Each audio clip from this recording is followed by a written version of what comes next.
ఒక రాజు ఎప్పుడు శృంగార కార్యక్రమాల్లో మునిగిపోయి చివరికి తన సొంత కుమార్తెను కూడా తప్పుడు దృష్టితో చూడడం ప్రారంభించాడు. కానీ ఆ తరువాత జరిగిన ఒక అనూహ్య సంఘటన అతని జీవితాన్నే మార్చేసింది. విలాస్ నగర్ అనే రాజ్యాన్ని మదన్ పాల్ అనే రాజు పాలించేవాడు. అతడు ధూర్తుడు, కామాంధుడు, ఎప్పటికీ భోగ విలాసాల గురించి మాత్రమే ఆలోచించేవాడు. రాజా మదన్ పాల్ దృష్టి రాజ్యంలోని ఏ అందమైన స్త్రీపైనైనా పడితే అతను ఆమెతో తన కామ వాంఛ తీర్చుకునే వరకు వదిలిపెట్టేవాడు కాదు. రాజు యొక్క ఈ అలవాట్ల పట్ల రాణి ప్రేమలత చాలా బాధపడుతుంది. కానీ రాజుకు రాణి సంతోషంతో గాని వివాహకంతో గాని సంబంధం లేకుండా ఉండేవాడు. అతను తన రంగురంగుల కార్యక్రమాలలో తీరిక లేకుండా ఉండేవాడు. ఎప్పుడూ మద్యం సేవిస్తూ ఉండేవాడు మరియు కొత్త స్త్రీలతో ఇంద్రియ సుఖాలలో మునిగిపోయేవాడు. దుష్ట రాజైన మదన్ పాల్ కి సంతానం లేదు. కానీ సంతానం లేకపోవడం రాజు పట్టించుకునేవాడు కాదు. అతనికి ఎప్పుడైనా దేని గురించైనా ఆందోళన ఉందంటే అది తన తర్వాత తన రాజ్యం ఎవరు చూసుకుంటారు అనే విషయంపైనే. అందుకే అతనికి ఒక కొడుకు ఉంటే తన తర్వాత తన రాజ్యాన్ని చూసుకునేవాడని, తన రాజవంశం వృద్ధి చెందుతుందని ఆలోచించేవాడు. అంతే తప్ప అతనికి కొడుకు పట్ల అంత ప్రత్యేకమైన కోరిక ఉండేది కాదు.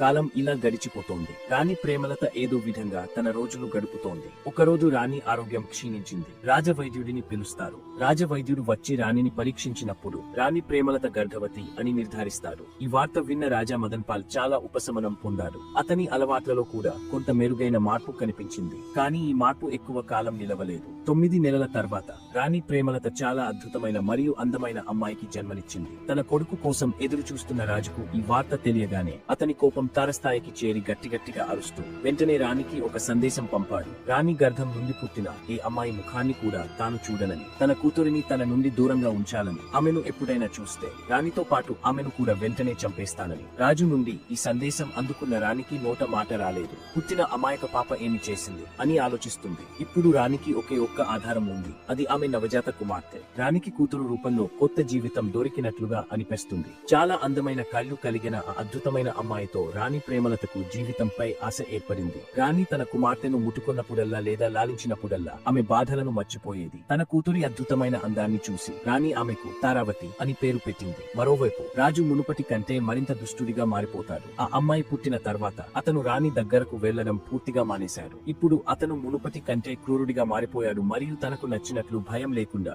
చెడు అలవాట్లతో జీవించడం ప్రారంభించాడు. కాలం ఇలా గడిచిపోతూ ఉంది. యువరాణి తారాకు ఇప్పుడు 10 సంవత్సరాలు వయసు. ఆమె చాలా అందంగా ఉంది. ప్రపంచం మొత్తంలో ఆమె లాంటి వారు ఎవ్వరూ లేరు. పూర్వకాలంలో పిల్లలకు బాల్యంలోనే వివాహం చేసేవారు మరియు వారి 18వ పుట్టినరోజు జరుపుకునేటప్పుడు వారిని అత్తవారింటికి పంపించేవారు. కాబట్టి రాణి ప్రేమలత ఇప్పుడు తన కుమార్తె యువరాణి తారావతి వివాహం గురించి ఆందోళన చెందడం ప్రారంభించింది. అంటే తన కుమార్తె పెళ్లి విషయంపై ఆందోళన చెందిన రాణి ప్రేమలత తన దుష్ట భర్త రాజా మదన్ పాల్ వద్దకు వెళ్లి, మహారాజా, మీరు మీ కుమార్తె ముఖాన్ని చూడదలుచుకోకపోయినా, నా దగ్గరకు రాకపోయినా సరే నేను సహిస్తాను.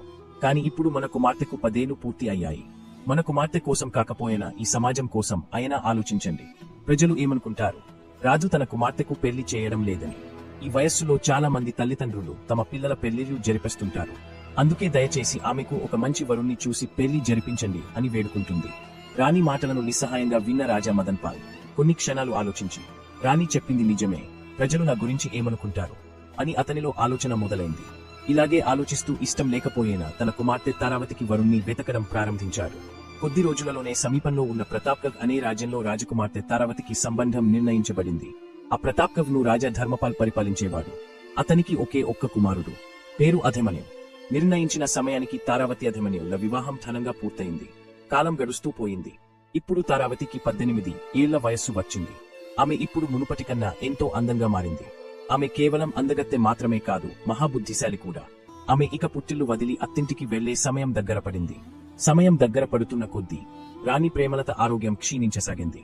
తాను కోలుకోలేనని, తన కుమార్తెను తన చేతుల మీదుగా పంపలేనని గ్రహించిన రాణి కన్నీళ్లు నిండిన కళ్లతో రాజవద్దకు వెళ్లి, మహారాజా, మీరు మన కుమార్తెను చిన్నతనం నుండి ద్వేషిస్తున్నారు అని నాకు తెలుసు. ఆమెను ఒక్కసారి చూడటానికైనా మీరు ఇష్టపడలేదు. కాని ఇప్పుడు నా ప్రాణాలు ఎక్కువ కాలం ఉండవని నాకు అనిపిస్తోంది. అందుకే ఆమె బాధ్యతను మీ చేతుల్లో ఉంచుతున్నాను.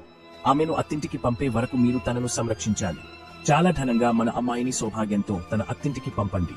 మహారాజా, ఇదే నా చివరి ప్రార్థన అని విన్నవించుకుంటుంది. రాణి పరిస్థితి చూసిన రాజు ఆమె చేతిని తన చేతిలోకి తీసుకుని, సరే, నేను మన కుమార్తెను చూసుకుంటాను అని చెబుతాడు. రాజు హామీ ఇచ్చిన తర్వాత రాణి ప్రేమలత శాంతంగా కన్నుమూస్తుంది. రాణి చేసిన విన్నపాన్ని గౌరవిస్తూ రాజా మదన్ పాల్ తన కుమార్తె తారావతికి ఒక సందేశం పంపించాడు. ఇవాళ నేను నిన్ను కలవడానికి వస్తున్నాను అని. తన తండ్రి వస్తున్నాడనే సందేశం విన్న రాజకుమార్తె తారావతికి తన జీవితంలో తొలిసారిగా తన తండ్రిని కలబోతున్నానన్న ఆనందానికి అవధి లేకపోయింది. రాజు తన రాజకార్యాలు ముగించుకుని రాణి నివాస మహల్కు వెళ్లి తారావతిని పిలుస్తాడు. తండ్రి మాటలు విన్న వెంటనే ఆమె బయటికి వచ్చింది. ఆమెను చూసిన ఆ క్షణాన రాజా మదన్పాల్ ఆశ్చర్యంతో ఒక్క క్షణం మూగబోయాడు. ఆ దుష్టరాజు తన సొంత కూతురినే తప్పుడు ఉద్దేశ్యంతో చూస్తున్నాడు. రాజా మదన్పాల్ మొదటిసారి యువరాణి తారావతిని చూసినప్పుడు తన ముందు ఉన్నది తన సొంత కుమార్తె తప్ప మరెవరో కాదనే విషయాన్ని కూడా మర్చిపోయాడు. అంత అందమైన అమ్మాయిని రాజు ఇంతకు ముందు ఎప్పుడూ చూడలేదు. తన ముందు నిలబడి ఉన్న అందమైన అమ్మాయి తాను పుట్టినప్పటి నుండి ద్వేషించిన తన కూతురేనని మదన్పాల్ నమ్మలేకపోయాడు. అతను తన కుమార్తెను ఎంతగా ద్వేషించాడంటే ఈ రోజు వరకు ఆమె ముఖం చూడటం కూడా భరించలేనంతగా అసహించుకునేవాడు. కానీ ఈ రోజు అతను తన కూతురిని మొదటిసారి చూసిన అతను స్పృహ కోల్పోయాడు మరియు ఆమెను అలా చూస్తూ ఉండిపోయాడు. రాజా మదన్పాల్ తన కుమార్తె విషయంలో తండ్రి ప్రేమ ఎలా ఉండాలో చూపించలేకపోయాడు. కానీ తన గౌరవాన్ని మరచిపోయి కామ దృష్టితో యువరాణి వైపు చూస్తున్న దుష్ట మృగంగా మారిపోయాడు. యువరాణిని చూడగానే రాజా మదన్పాల్ నోటి నుండి ఒక్క మాట కూడా రాలేదు మరియు ఏమీ మాట్లాడకుండా అతను నిశ్శబ్దంగా తన విశ్రాంతి భవనానికి తిరిగి వచ్చాడు. ఆ దుష్ట రాజుకు కామానికి అదుపు లేకపోయింది. ఇప్పుడు రాజు యువరాణి తారావతి గురించి ఆలోచిస్తున్నాడు. అతని మనసు అకస్మాత్తుగా అసహజంగా మారిపోయింది.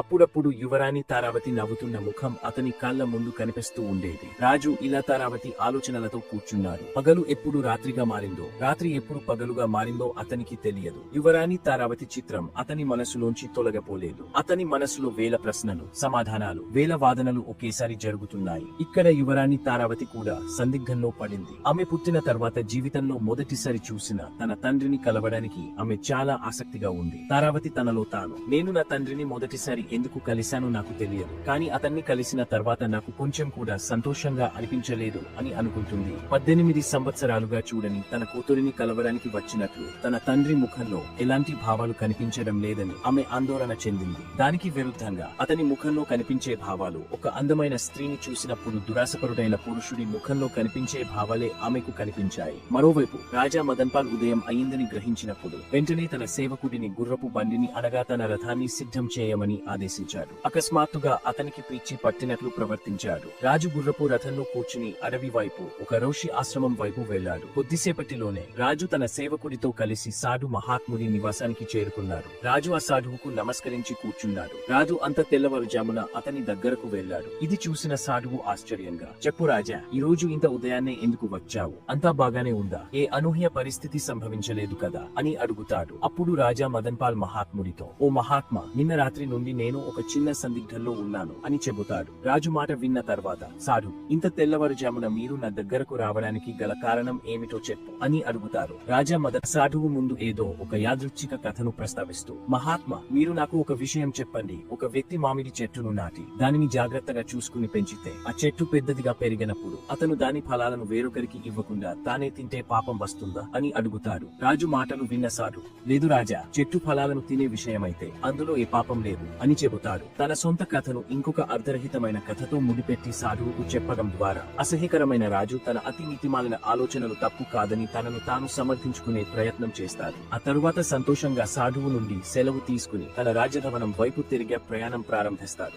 రాజుతో పాటు వచ్చిన సేవకుడు ఆయన ఘీమాకు రాజు అసాధువుతో చెప్పిన కథ అతని ప్రవర్తన చాలా వింతగా అనిపించింది. కానీ అతను రాజుతో ఏదైనా చెప్పడానికి లేదా అడగడానికి ఎలా ధైర్యం చేయగలడు? ఇంతలో ఆ యువరాణి కూడా రాత్రంతా సరిగ్గా నిద్రపోలేకపోయింది. ఉదయం ఆమె అయిష్టంగానే మేల్కొంటుంది. కానీ ఇప్పటికీ నిన్నటి సంఘటనలు ఆమె మనసులో నిరంతరం అలజడి సృష్టిస్తున్నాయి. చివరికి యువరాణి తారావతి బహుశా ఇదంతా తన అపోహ మాత్రమే అని అనుకుంటుంది. ఎవరికి తెలుసు, నా తండ్రి ఇలా ఉండకపోవచ్చు. నేను అతని గురించి అర్థం లేని విషయాలతో తప్పుగా ఆలోచించుంటాను అని భావిస్తుంది. ఈ ఆలోచనతో యువరాణి తన తండ్రితో మాట్లాడాలని నిర్ణయించుకుని ఆమె తన తండ్రి విశ్రాంతి భవనానికి వెళ్తుంది. కానీ రాజు సాధువును కలవడానికి అడవికి వెళ్లినందున ఆమెకు అక్కడ రాజు కనిపించడు. రాజా మదన్పాల్ సాధువును కలిసి తిరిగే తన రాజభవనానికి వస్తాడు. చాలాసేపు ఆలోచించిన తరువాత అతను ఒక లేఖ రాసి తన సేవకుడు ఘీమాకు ఇచ్చి, ఈ సందేశంతో వెంటనే ప్రతాప్కు వెళ్లి ఈ లేఖను రాజా ధర్మపాల్ కు అందించు అని ఆదేశిస్తాడు. రాజు ఆజ్ఞ అందిన వెంటనే సేవకుడు ఘీమా ప్రతాప్గఢ్ రాజ్యానికి బయలుదేరుతాడు. కొన్ని గంటల ప్రయాణం తరువాత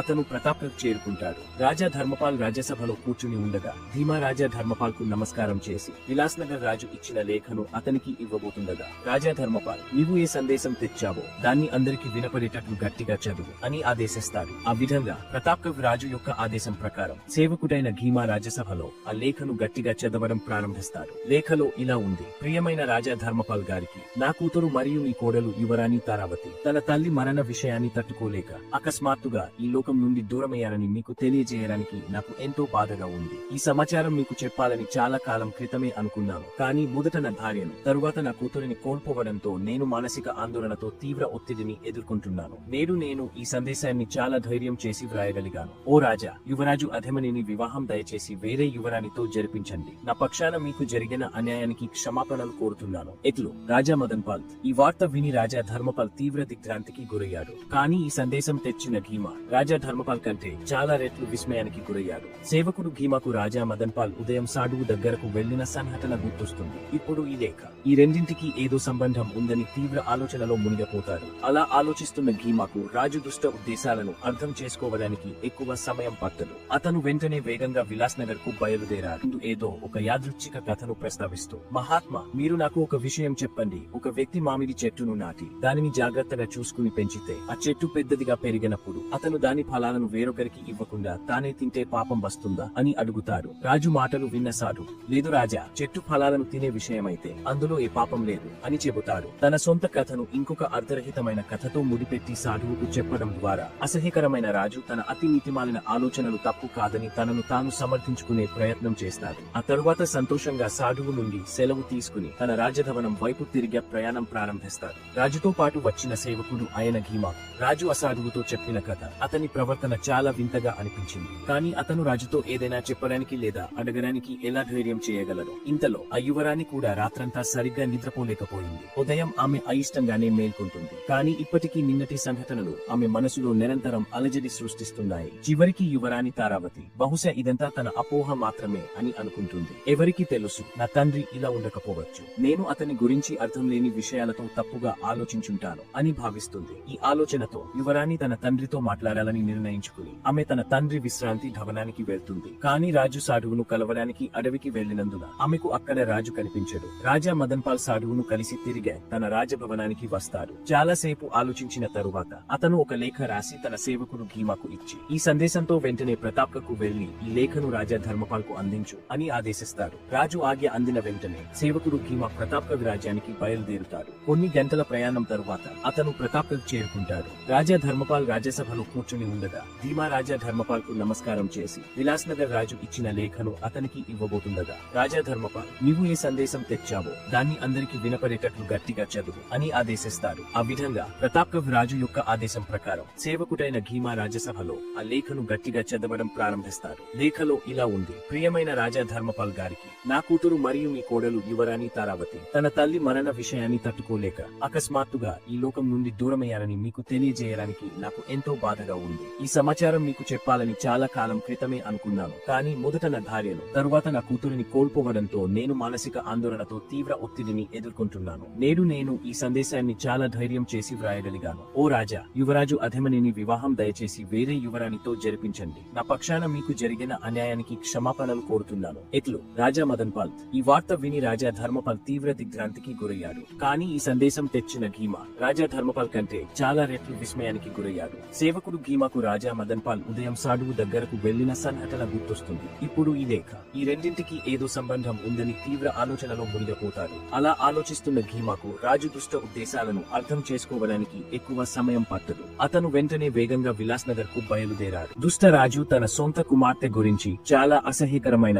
ఆలోచనలను కలిగి ఉన్నాడని తెలుసుకున్న సమయంలో సేవకుడు ఘీమా మదన్ పాల్ దుష్ట ఉద్దేశాలను అర్థం చేసుకున్నాడు. వెంటనే అతను వేగంగా విలాస్ నగర్ వైపు తన గుర్రం మీద ప్రయాణించాడు. పూర్వకాలంలో రాజులు మరియు చక్రవర్తులు తమ కుమార్తెకు కట్నంగా డబ్బుతో పాటు సేవకులను కూడా ఇచ్చేవారు. సేవకుడు ఘీమా కూడా రాణి ప్రేమలతతో పాటు అదే విధంగా విలాస్ నగర్ కు వచ్చినవాడు. అందుకే అతను ఎప్పటికీ రాణి ప్రేమలతకు నిబద్ధతతో కూడిన విధేయుడిగా ఉన్నాడు. అతను రాజు దుష్ట ఉద్దేశాల సంగతి తెలుసుకున్నప్పుడు రాత్రి అవ్వకముందే యువరాణి తారావతిని తప్పక కలవాలని, ఈ విషయం ఆమెతో చెప్పాలని నిర్ణయించుకున్నాడు. అతను వేగంగా విలాస్ నగర్ వైపు ప్రయాణిస్తున్నాడు. ఇక్కడ మరోవైపు రాజా ధర్మపాల్ కుమారుడు యువరాజు అధమనే రాజా మదన్ పాల్ పంపిన సందేశం గురించి తెలుసుకున్న వెంటనే తీవ్రమైన దిగులుతో బాధపడతాడు. ఆయన పరిస్థితి ఎలా ఉందంటే బయట నుంచి చూడటానికి బతికినట్టే కనిపిస్తున్నా లోపల మాత్రం జీవం లేనట్టే ఉంది. 11 సంవత్సరాల క్రితం యువరాణి తారావతిని వివాహం చేసుకున్నప్పుడు యువరాజు అభిమన్యు ఆమె నల్లటి కళ్ళను, అమాయకతతో నిండిన ముఖాన్ని చూసి మంత్రముగ్ధుడయ్యాడు. అప్పటి నుండి అతను తన జీవితాన్ని ఆమెతో గడపాలని కలలు కన్నాడు. తన భార్య తన వద్దకు వచ్చే రోజు కోసం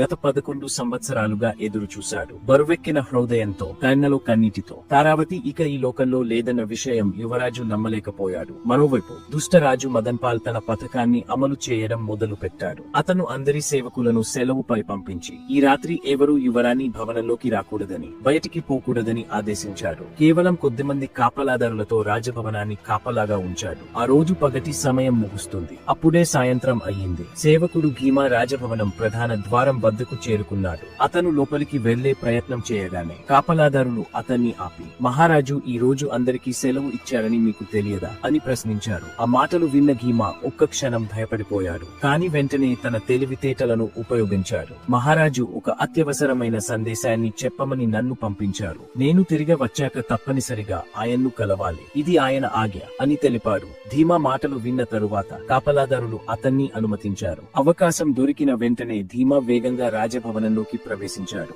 వెంటనే యువరాణి తారావతితో మాట్లాడటానికి ఆమె విశ్రాంతి గృహానికి చేరుకున్నాడు. గదిలో ప్రవేశించిన భీమా తారావతి లోతైన ఆలోచనలతో కూర్చుని ఉన్న దృశ్యాన్ని చూశాడు. తన ఆలోచనల్లో మునిగిపోయిన యువరాణి తన గదిలో ఎవరో ప్రవేశించగానే ఒక్కసారిగా ఉలిక్కిపడి మేల్కొంది. అనుమతి లేకుండా ఒక సేవకుడు తన గదిలోకి వచ్చినందుకు ఆమె విస్మయానికి గురైంది. కాస్త నిశ్చలంగా చూసిన తరువాత ఆ వ్యక్తి తన తల్లి రాణి ప్రేమలత విశ్వాసపాత్రుడైన భీమా అని గుర్తుపట్టింది. తారావతి కోపంతో ఏదో అనబోతుండగా భీమా చేతులు జోడించి ఇలా అన్నాడు, మీ అనుమతి లేకుండా అకస్మాత్తుగా గదిలోకి వచ్చినందుకు క్షమించండి. కాని విషయం చాలా తీవ్రమైనది. అందుకే నేను ఇలా రావాల్సి వచ్చింది. ఆ మాటలు విన్న యువరాణి కాస్త శాంతించి, చెప్పు మామయ్య ఏమైంది అని అడిగింది. అప్పుడు సేవకుడు భీమా యువరాణి తారావతికి జరిగిన మొత్తం సంఘటనను వివరంగా చెబుతాడు. ఉదయం రాజు మహాత్మాడుని కలిసినప్పటి నుండి ప్రతాప్కు తప్పుడు సందేశంతో వెళ్లే వరకు. మరియు అతను ఇలా అంటాడు, చాలా సున్నితంగా మాట్లాడే యువరాణి, ఇంత పెద్ద విషయం మీ వద్దకు తెచ్చినందుకు ముందుగా నన్ను క్షమించండి. మీ తండ్రి తప్పుడు ఆలోచనలు ఎలా ఉన్నాయంటే మిమ్మల్ని ఈ సమయంలో సాంప్రదాయబద్ధంగా మీ అత్తమామల ఇంటికి పంపే బదులు మీరు మరణించారనే తప్పుడు సమాచారాన్ని నా ద్వారా మీ మావయ్యకు అనగా ప్రతాప్ ఠర్ మహారాజుకు పంపించారు. మీ తండ్రి మనస్సులో చాలా అసహ్యకరమైన కుట్ర జరుగుతోంది అని చెబుతాడు. సేవకుడు భీమా చెప్పినదంతా విన్న తర్వాత యువరాణి తారావతి తన కాళ్ల కింద ఉన్న భూమి కంపించిపోతున్నట్లు భావిస్తూ తీవ్రంగా బాధపడింది. ఇంకా సేవకుడు భీమా, యువరాణి మీరు పుట్టినప్పటి నుండే తండ్రి ప్రేమ కోల్పోయారు. ఇప్పుడు మీ తల్లి గారు కూడా మరణించారు. నేను మీ తల్లితో కలిసి విలాస్ నగర్ కి వచ్చాను. అప్పటి నుండి నేను ఎల్లప్పుడూ మీ తల్లికి పూర్తిగా విధేయుడిగా ఉన్నాను. మీ చిన్నప్పుడు నా ఒడిలో మిమ్మల్ని కూర్చోపెట్టుకుని మీకు ఆహారం తినిపించాను. కాబట్టి ఇదంతా నాకు తెలిసినప్పుడు ఈ విషయాలు మీకు చెప్పడం నా కర్తవ్యంగా భావించి మీ తండ్రి నుండి మీరు రక్షించుకుంటారనే ఉద్దేశంతో చెబుతున్నాను. ఇప్పుడు నేను బయలుదేరుతున్నాను అని యువరాణితో చెప్పి ధీమా అక్కడి నుండి వెళ్లిపోతాడు. యువరాణి తారావతి ఆకాశం ఊడి తన మీద పడినట్లుగా బాధపడుతుంది. ఆ పరిస్థితికి బెదిరిన ఆమె అక్కడే నిలబడి తీవ్ర ఆలోచనలతో మునిగిపోతుంది. ఆమె కళ్ళ నుండి కన్నీళ్లు జర జర ప్రవహిస్తున్నాయి. ఆమె మనసు అకస్మాత్తుగా తీవ్ర అలజడికి లోనవుతుంది. ఒక క్షణం ఆమె తన తండ్రి గురించి అర్థం లేని ఆలోచన చేస్తున్నట్లు అనిపించింది. ఒక తండ్రి అంత క్రూరంగా ఎలా ఉండగలడు? కానే కాదు అని తనలో తాను అనుకుంటూనే తిరిగే జరిగిన పరిస్థితులను కనెక్ట్ చేసుకోవడం ప్రారంభించింది. ధీమా తనతో చెప్పింది పూర్తిగా సరైనదే అన్న అభిప్రాయం బలపడుతుంది. ఆమె ఆ మామిడి చెట్టుతో తనను తాను ఊహించుకోవడం ప్రారంభించింది. మరియు ఆమె తండ్రిని ఆ చెట్టు యజమానితో ఊహించుకోవడం ప్రారంభించింది. తన దుష్ట తండ్రి తన అతమామలకు తన మరణ వార్తను ఎందుకు పంపించాడో అర్థం చేసుకోవడానికి ఆమెకు ఎక్కువ సమయం పట్టలేదు. ఆమె తల్లి జీవించి ఉన్నప్పుడు ఆమె తన తండ్రి అలవాట్ల గురించి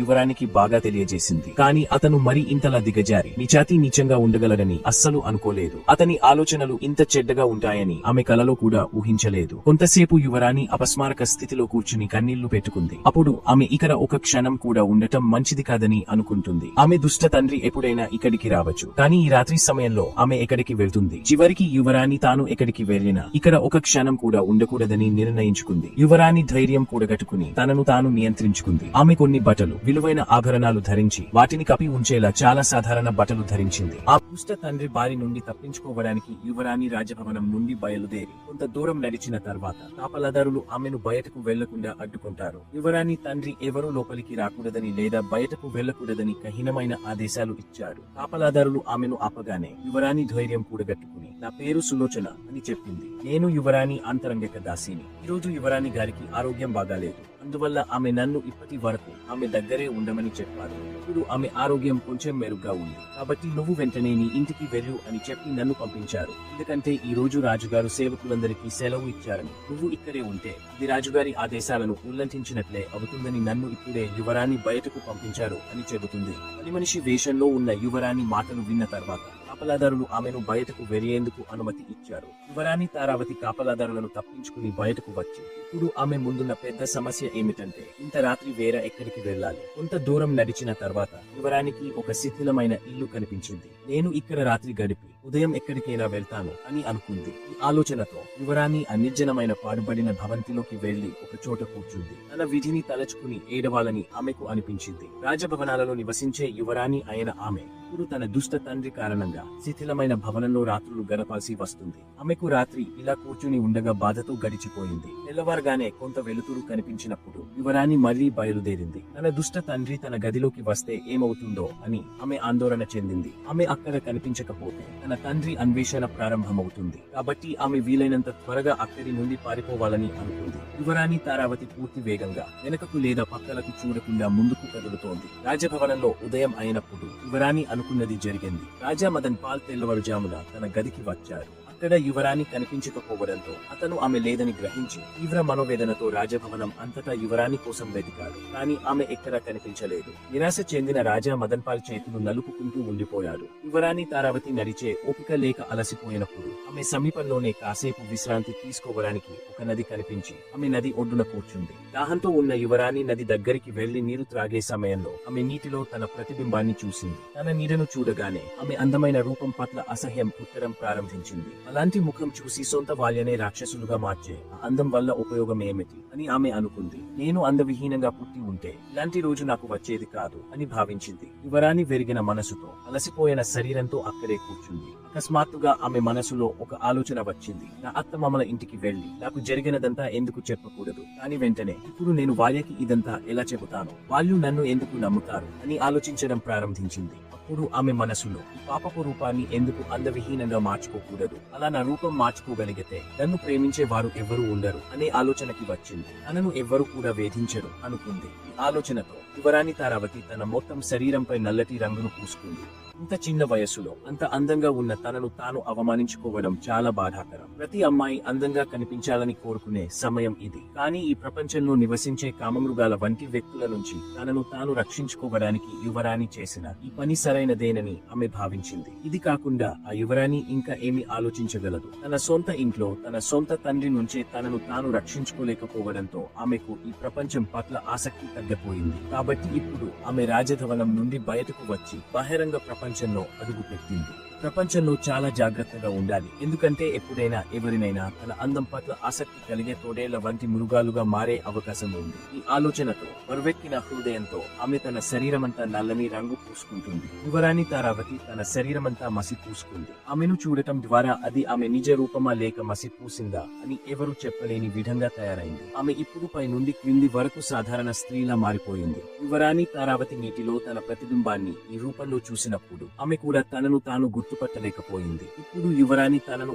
ఎవరూ గుర్తించరని పూర్తిగా నమ్మకంగా ఉంది. ఇప్పుడు ఆమెకు ఎవరి నుంచి ఎటువంటి ప్రమాదం ఉండదని కాబట్టి ఆమె తన అత్తమామల ఇంటికి వెళ్లాలని నిర్ణయించుకుంది. వేరే చోటికి వెళ్లే బదులు ప్రతాప్కి వెళ్లడం మంచిదని, కనీసం అక్కడైనా ప్రతిరోజు తన భర్తను చూడగలనని యువరాణి అనుకుంది. వాళ్ళకంటే ఆమెకి ఈ ప్రపంచంలో ఇంకెవరు ఉన్నారు? ఇది మంచి ఆలోచన. ఈ విధంగా నేను వారితోనే ఉండి నా కుటుంబానికి కూడా సేవ చేయగలుగుతాను. మరియు నేను ఎవరో ఎవరికీ తెలియదు. అలాగే ఈ నీచమైన సత్యాన్ని ఎవరికీ చెప్పాల్సిన అవసరం ఉండదు. ఆలోచనలతో యువరాణి తన అత్తమామల ఇల్లు అంటే ప్రతాప్ రాజ్యం వైపు వేగంగా కదులుతోంది. అప్పుడు ఆమె రోడ్డుపై ఒక బండి నడిపే వ్యక్తిని చూసింది. యువరాణి తారావతి కొంత డబ్బుకు బదులుగా ఒక బంగారు ఆభరణాన్ని అతనికి ఇచ్చి బండిలో కూర్చుంది. సాయంత్రం నాటికి యువరాణి తారావతి ప్రతాప్ రాజ్యం చేరుకుంటుంది. ఆమె రాజభవనం ప్రధాన ద్వారం వద్దకు వెళ్లినప్పుడు కాపలాదారులు ఆమెను ఆపుతారు. ఆ వికారమైన నల్లటి చర్మం గల స్త్రీని చూసి కాపలాదారు ఎవరు నువ్వు అని అడిగాడు. మీరు లోపలికి ఎక్కడికి వెళ్తున్నారు అని ప్రశ్నించాడు. కాపలాదారుల మాటలు విన్న యువరాణి తారావతి తాను ఇంటింటికి తిరుగుతున్న ఒక పేద మహిళనని రాజును కలవడానికి చాలా దూరం నుండి వచ్చానని వేడుకుంది. ఆమె పరిస్థితిని చూసి రాజభవనాన్ని కాపలాగా ఉంచిన వారు ఆమెను బిచ్చగత్తిగా భావించి బెదిరించి అక్కడి నుండి వెంటనే వెళ్లిపోమన్నారు. యువరాణి తారావతి హృదయంలో తీవ్రమైన బాధ అనుభవిస్తుంది. చాలా కష్టంతో చాలా ఆశలతో ఆమె ఇక్కడికి వచ్చింది. ఆమె చాలా విచారంగా ఉంది. ఆమె బావిలో దూకి ఆత్మహత్య చేసుకోవాలనుకుంటుంది. కానీ చివరి ప్రయత్నం చేయకుండా తన జీవితాన్ని వదులుకోకూడదని అనుకుంది. కాబట్టి ఆమె ప్రతాప్గఢ్లోని ఒక సత్రంకు వెళుతుంది. రేపు ఉదయం తన మామగారిని అంటే రాజా ధర్మపాల్ను కలవడానికి మళ్లీ ప్రయత్నించాలని ఆమె నిర్ణయించుకుంటుంది. ఉదయం అవ్వగానే యువరాణి తారావతి మళ్లీ రాజును కలవడానికి ప్రయత్నిస్తుంది. కానీ నిన్న సాయంత్రం లాగానే కాపలాదారులు ఆమెను అక్కడి నుండి వెళ్లగొడతారు. చివరికి యువరాణి రాజభవనం గేటు బయట రాజు వచ్చే మార్గంలో అతని కోసం వేచి ఉండాలని నిర్ణయించుకుంటుంది. రాజభవనంలో స్వేచ్ఛగా అధికారం చలాయించే యువరాణి ఉదయం నుండి సాయంత్రం వరకు రాజభవన ప్రధాన ద్వారం వద్ద బిచ్చగత్తెగా కూర్చుని రాజు బయటకు వచ్చి తన మనసులో ఏముందో అతనికి చెప్పడానికి వేచి ఉంది. ఈ విధంగా యువరానికి 3 రోజులు గడిచిపోతాయి. ఆమె ఉదయం వచ్చి రాజభవన ద్వారం వద్ద కూర్చుంటుంది. రాజును ఒక్కసారి చూడటానికి ఆమె రోజంతా వేచి ఉండేది మరియు సాయంత్రం అలసిపోయి విచారంగా సత్రానికి తిరిగి వచ్చేది. కానీ ఆమె ధైర్యం కోల్పోలేదు. ఈ రోజు ఆమెకు 4వ రోజు. ఆమె విచారకరమైన హృదయంతో రాజభవన తలుపు వద్ద కూర్చుంది. కాసేపటికి రాజభవన ప్రధాన ద్వారం తెరుచుకుంటుంది మరియు రాజా ధర్మపాల్ గుర్రంపై స్వారీ చేస్తూ రాజభవనం నుండి బయటకు వస్తాడు. రాజును చూడగానే యువరాణి తారావతి త్వరగా అతని గుర్రం ముందు నిలబడి, ఓ రాజా, మీ మంచితనం గొప్పతనం చాలా కాలం నుండి వింటున్నాను. నేను చాలా రోజులుగా మిమ్మల్ని కలిసేందుకు మీ కోసం ఎదురు చూస్తున్నాను అని అంటుంది. నేను మీతో ఒక విషయం మాట్లాడాలనుకుంటున్నాను. అకస్మాత్తుగా ఆమె గుర్రం ముందు వచ్చిందని గమనించి రాజు కొంచెం కంగారు పడి యువరాణి తారావతిని, నువ్వు ఎవరు అని అడిగాడు. తారావతి ఇంకా ఏమీ మాట్లాడకముందే గేటు వద్ద నిలబడి ఉన్న కాపలాదారుడు, మహారాజా, గత కొన్ని రోజులుగా మిమ్మల్ని కలవాలని పట్టుబడుతున్న పిచ్చి అమ్మాయి ఈమె అని అన్నాడు. మేము ఆమెను చాలాసార్లు తరిమ కొట్టాము, కానీ ఇప్పటికీ ఆమె ప్రతిరోజు ఇక్కడికి వస్తుంది. అప్పుడు యువరాణి తారావతి, నన్ను క్షమించండి మహారాజా, నేను పిచ్చిదానిని కాదు అని అంది. నేను చాలా ఆశలతో మిమ్మల్ని కలవడానికి వచ్చిన పేద మహిళను. యువరాణి మాట వినిరాదు. అమ్మాయి విను, నేను ఇప్పుడు ఒక ముఖ్యమైన పని మీద బయటకు వెళ్తున్నాను అన్నాడు. రేపు ఈ సమయానికి నువ్వు రాజ్యసభకురా. రేపు నువ్వు లోపలికి రాకుండా ఎవరూ అడ్డుకోలేరు అని చెప్పి రాజా ధర్మపాల్ అక్కడి నుండి వెళ్లిపోతాడు. రాజు నుండి హామీ పొందిన తర్వాత యువరాణి కొంచెం ప్రశాంతత పొంది సత్రానికి తిరిగి వెళుతుంది. మరుసటి రోజు రాజు సూచనల ప్రకారం యువరాణి తారావతి రాజును కలవడానికి వచ్చినప్పుడు కాపలాదారులు ఆమెను ఎటువంటి ఆటంకం కల్పించకుండా లోపలికి అనుమతించారు. రాజభవనంలోకి ప్రవేశించిన వెంటనే యువరాణి తారావతి యువరాజు అధమని కోసం అన్ని చోట్ల వెతుకుతోంది. కానీ ఆమె అతన్ని ఎక్కడా చూడలేకపోయింది. యువరాణి రాజ్యసభకు వెళుతుంది. ఆమె రాజ్యసభకు వచ్చినప్పుడు అక్కడ ఉన్న రాజ్యసభ సభ్యులందరూ నల్లగా అందవిహీనంగా ఉన్న స్త్రీని వింత కళ్ళతో చూస్తున్నారు. యువరాణి తారావతి రాజా ధర్మపాల్ వద్దకు వెళ్లి చేతులు జోడించి స్వాగతం పలుకుతుంది. తారావతిని చూసి రాజు ధర్మపాల్, నిన్న రాజభవన ద్వారం వద్ద నా గుర్రం ముందు నిలబడిన అమ్మాయివి నువ్వే కదా, నువ్వు నన్ను ఎందుకు కలవాలనుకున్నావో చెప్పు అని అంటాడు. రాజు మాటలు విన్న యువరాణి తారావతి, మహారాజా, నా పేరు చంద అని చెప్పింది. నేను చాలా ఆశలతో ఇక్కడికి దగ్గరలో గల పక్క రాజ్యం నుండి మీ దగ్గరకు వచ్చాను. మహారాజా, మీరు చాలా గొప్పవారు మరియు దయగలవారు. నేను మీ గురించి చాలా విన్నాను. మా కుటుంబంలో మీలాంటి వారు ఎవరూ లేరు. నాకు ఒక తల్లి ఉండేది. ఆమె కూడా నన్ను వదిలేసింది. ఇప్పుడు నాకు ఎవరూ లేరు. మీరు నాకు ఏదైనా పని ఇచ్చి నన్ను ఆదుకోండి. నేను మిక్కిలి రుణపడి ఉంటాను అని అంది. తారావతి మాటలు విన్న తర్వాత రాజా ధర్మపాల్ ఆమెను జాగ్రత్తగా చూసి, నా రాజభవనంలో నీలాంటి అందవికరమైన అమ్మాయిని నేను ఎందుకు నియమించుకోవాలి? నాకు సేవకుల కొరత లేదు. రాజు నుండి వచ్చిన సమాధానంతో యువరాణి తారావతి చాలా నిరాశ చెందుతుంది. రాజు ఇంకా ఇలా అన్నాడు, నిన్న రాజభవన ప్రధాన ద్వారం వద్ద నువ్వు నాకు ఈ విషయం చెప్పి ఉంటే నేను నిన్ను అక్కడే తిరస్కరించేవాడిని. మీరు ఎటువంటి కారణం లేకుండా నా సమయం మరియు మీ సమయాన్ని వృధా చేశారు. అప్పుడు యువరాణి తన చివరి ప్రయత్నం చేస్తూ, మహారాజా, మీరు నాకు ఏదైనా పని ఇవ్వవచ్చు. నాకు 2 షరతులు మాత్రమే ఉన్నాయి అని చెప్పింది. యువరాణి తారావతి ఇంకేమీ చెప్పకముందే అక్కడ ఉన్న వారి నవ్వులతో రాజసభ ప్రతిధ్వనించింది. ఆమె చాలా విచిత్రమైన అమ్మాయి. రాజు ఆమెకు ఉద్యోగం ఇవ్వడానికి కూడా సిద్ధంగా లేడు. పైగా ఆమె రాజు ముందు షరతులు పెడుతోంది. ఆమె చాలా తెలివి తక్కువ అమ్మాయి అనుకున్నారు అక్కడ ఉన్న రాజ్యసభ సభ్యులు. యువరాణి పరిస్థితి విన్న రాజా ధర్మపాల్ కూడా ఆశ్చర్యపోయాడు మరియు కుతూహలంతో, ఈ షరతులు ఏమిటి అని అడిగాడు. యువరాణి, మహారాజా, ముందుగా నా పనికి ప్రతిఫలం ప్రతిఫలంగా నాకు 2 పూటలు కాల్చిన రొట్టెలు మాత్రమే కావాలి, నాకు అంతకంటే ఎక్కువ ఏమీ అవసరం లేదు అని అంది. కాబట్టి మీరు దీనిని నా మొదటి షరతుగా పరిగణించవచ్చు అని తారావతి చెప్పింది. ఆమె చాలా తెలివి తక్కువ అమ్మాయి అని రాజు అనుకున్నాడు. మొదట ఆమె పనికి బదులుగా కాల్చిన రొట్టెలు మాత్రమే అడుగుతోంది మరియు దానిని ఒక షరతుగా పిలుస్తోంది. ఆమె మూర్ఖత్వానికి రాజు నవ్వి, సరే నీ 2వ షరతు చెప్పు అన్నాడు. యువరాణి తారావతి, మహారాజా నా 2వ షరతు ఇది అని అంది. నేను ఏదైనా తప్పు చేస్తే మీరు నన్ను నా ఉద్యోగం నుండి తొలగించకూడదు, నా తప్పుకు కూరల దెబ్బతో శిక్షించినా కూడా సరే. ఇలా చెబుతూ యువరాణి తారావతి మోకాళ్లపై కూర్చుని రాజు ముందు వేడుకుంటూ, మహారాజా నన్ను కరుణించండి, ఇప్పుడు మీరే నా చివరి ఆశ, దయచేసి నన్ను తిరస్కరించకండి అని చెప్పింది. ఆమె ఇలా దీనంగా హృదయ విదారకంగా వేడుకోవడం చూసి రాజా ధర్మపాల్కు ఆమెపై జాలి కలిగింది. చివరికి రాజు ఆమెకు జంతువుల షెడ్ లో ఉద్యోగం ఇస్తారు. రాజు దగ్గర చాలా ఆవులు ఉండేవి. వాటికి మేత వేయడం నుండి మేతకు తీసుకెళ్లడం, ఆవరణ శుభ్రం చేయడం వరకు అన్ని పనులు యువరాణి తారావతికి అప్పగించబడ్డాయి. ఆమె నివాస స్థానం ఏర్పాటు జంతువులతో పాటు ఆ ఆవరణలోనే ఉంటుంది. యువరాణి తారావతి చాలా సంతోషంగా ఉంది. ఒక పని మనిషి చందాను అంటే యువరాణి తారావతిని ఆ ఆవరణకు తీసుకువెళ్లినప్పుడు యువరాణి తారావతి ఆవరణ నుండి కొంచెం దూరంలో నిలబడి ఉన్న యువరాజు అధమనిని చూస్తుంది. తన భర్తకు కొన్ని అడుగుల దూరంలో నిలబడి ఉండటం చూసి యువరాణి తారావతి హృదయం ఆనందంతో ఉప్పొంగింది.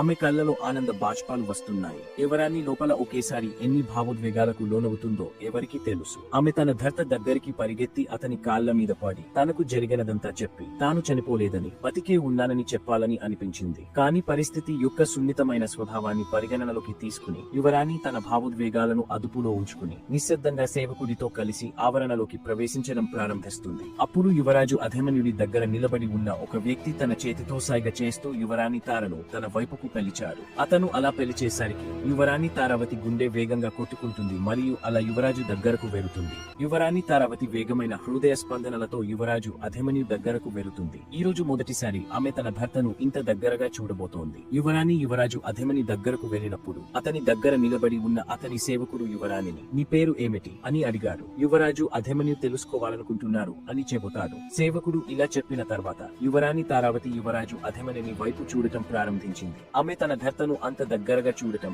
ఇదే మొదటిసారి. ఆమె తన అందమైన భర్త రూపాన్ని తన మనసులో ఉంచుకోవాలనుకుంది. ఆమె యువరాజు అధమనిని జాగ్రత్తగా చూసినప్పుడు ఆమె కన్నులు తిప్పకుండా అతనిని అలానే చూస్తూ ఉండిపోయింది. అతని అందమైన రూపం, దృఢమైన శరీరం, ఆమె చాలా సంవత్సరాలుగా చూడాలని కోరుకునే ముఖం అది. ఇన్ని రోజులు అతనికి దూరమే. ఆ యువరాణి ఎంతగానో బాధపడాల్సి వచ్చింది. ఆమె యువరాజు వైపు ఇలా చూస్తుండటం చూసి ఆమె దగ్గర నిలబడి ఉన్న వ్యక్తి, నువ్వు ఏమి చూస్తున్నావు అని అడిగాడు. నువ్వు ఎప్పుడూ యువరాజును చూడలేదా? కళ్ళు క్రిందికి దించు. ఎప్పుడైనా అద్దంలో నిన్ను నీవు చూసుకున్నావా? నువ్వు ఎంత వికారంగా, అసహ్యంగా ఉన్నావో తెలుసా? నువ్వు అద్దంలో చూసుకుంటే ఆ అద్దం కూడా పగిలిపోతుంది అని చెప్పి ఆ వ్యక్తి అపహాస్యంగా నవ్వడం ప్రారంభించాడు. యువరాణి తారావతి చాలా సిగ్గుపడింది. అప్పుడు యువరాజు అధమని అతని దగ్గర నిలబడి ఉన్న వ్యక్తి చేసిన పనికి కోపంగా, ఆమె నల్లగా, వికారంగా ఉంటే ఇందులో ఈ పేద అమ్మాయి తప్పేంటి? అరే మూర్ఖుడా, ఇది పైన ఉన్నవాడి సృష్టి. ఆయన కొంతమందిని ఒక విధంగా, మరికొందరిని మరొక విధంగా సృష్టిస్తాడు. ఒకరి రూపురేఖలను ఎగతాళి చేయడం అంటే సర్వశక్తిమంతుడైన ఆ భగవంతుడిని అవమానించడమే అని కోప్పడతాడు. యువరాజు అధమని మాటలు విని పక్కన నిలబడి ఉన్న వ్యక్తి తన నోటిని అదుపులో పెట్టుకున్నాడు. దగ్గరలో నిలబడి ఉన్న యువరాణి యువరాజు మాటలు విన్నప్పుడు ఆమె హృదయంలో యువరాజు పట్ల గౌరవం అనేక రెట్లు పెరిగింది. ఆమె అంత మంచి, ఆలోచనాపరుడైన మరియు అందమైన వ్యక్తికి జీవిత భాగస్వామి అయినందుకు గర్వంగా ఉంది అని అనుకుంది. యువరాణి తారా సిగ్గుతో యువరాజు వైపు చూసి, నా పేరు చంద అని అంది. యువరాజు ఆమెతో, సరే చంద, ఇప్పుడు నువ్వు వెళ్ళొచ్చు, నీ పని చేసుకోవచ్చు అని అంటాడు. యువరాణి ఆ పశువుల ఆవరణలోకి వచ్చి తన పనిలో నిమగ్నమైంది. రోజులు ఇలాగే గడిచిపోవడం ప్రారంభించాయి. యువరాణి మంచి సంరక్షణ కారణంగా ఆవుల పాల ఉత్పత్తి కూడా గణనీయంగా పెరగడం ప్రారంభమైంది. ఇప్పుడు అన్ని ఆవులు మునుపటి కంటే అందంగా, శుభ్రంగా, చక్కగా, ఆరోగ్యంగా కనిపించాయి. యువరాణి తారావతికి ఏ పని అప్పగించినా ఆమె దానిని పూర్తి అంకితభావంతో చేసింది. క్రమంగా ఆమెను ద్వేషించే వారు కూడా గౌరవించడం ప్రారంభించారు. రాజు ఇప్పుడు ఆమెకు ఆవరణ కాకుండా ఇతర పనులు అప్పగించడం ప్రారంభించాడు. యువరాణి ప్రతి పనిని పూర్తి అంకితభావంతో చేసింది. ఆమె ఎప్పుడూ యువరాజు అధమనిని చూడటానికి ఎదురు చూస్తూ ఉండేది. యువరాణి యువరాజును చూసిన రోజు ఆ రోజు చాలా ఆనందంగా గడిచిపోతుంది. కాలం గడిచే కొద్దీ యువరాణి తారా రోజులు కూడా బాగానే గడిచాయి. మరోవైపు ఆమె తండ్రి రాజా మదన్పాల్ యువరాణి కనిపించకపోవడంతో చాలా ఆందోళన చెందారు. ఆమె తప్పిపోయినట్లు కూడా అతను ప్రకటించలేకపోయాడు. ఎందుకంటే అతను యువరాణి తారావతి చనిపోయిందని ప్రకటించాడు. రాజా మదన్పాల్ కు ఇప్పుడు ప్రతిరోజు నరకంలా మారిపోయింది. అది ఒక భయంకరమైన ప్రళయకాలంగా అతనికి అనిపిస్తుంది. అప్పుడప్పుడు అతను తన చర్యలకు పశ్చాత్తాపపడతాడు. ఇప్పుడు రాజుకు తన మీద తనకే విపరీతమైన అసహ్యం మొదలైంది. కూతురిపై చెడు దృష్టితో ఉండే తండ్రి ఇప్పుడు అతను తన ప్రవర్తన సరిగా సరిగా లేదని భావించి తీవ్రమైన పశ్చాత్తాపంతో నెమ్మదిగా జీవోత్సవంలా మారిపోయాడు. ఇప్పుడు రాజా మదన్ పాల్ కు ప్రపంచంలో తనకంటే అసహ్యంగా ఎవ్వరూ కనిపించరు. అతను ప్రపంచంలోనే అత్యంత దుష్టుడు మరియు అసహ్యకరమైన వ్యక్తి అని తనను తానే భావిస్తున్నాడు. మరియు అది నిజం కూడా. రాజా మదన్ పాల్ రాత్రంతా మేలుకొని తనను తానే కొరడాతో కొట్టుకుంటూ శిక్షించుకుంటున్నాడు. ఇప్పుడు అతని జీవితంలో ఒకే ఒక లక్ష్యం మిగిలింది. ఏదో ఒక విధంగా యువరాణి తారావతిని కనుగొని ఆమె పాదాలపై పడి తన కన్నీటితో ఆమెను క్షమాపణ అడగాలి. తాను బతికి ఉన్నప్పుడే ఈ జన్మలో ఈ పని చేయగలిగితే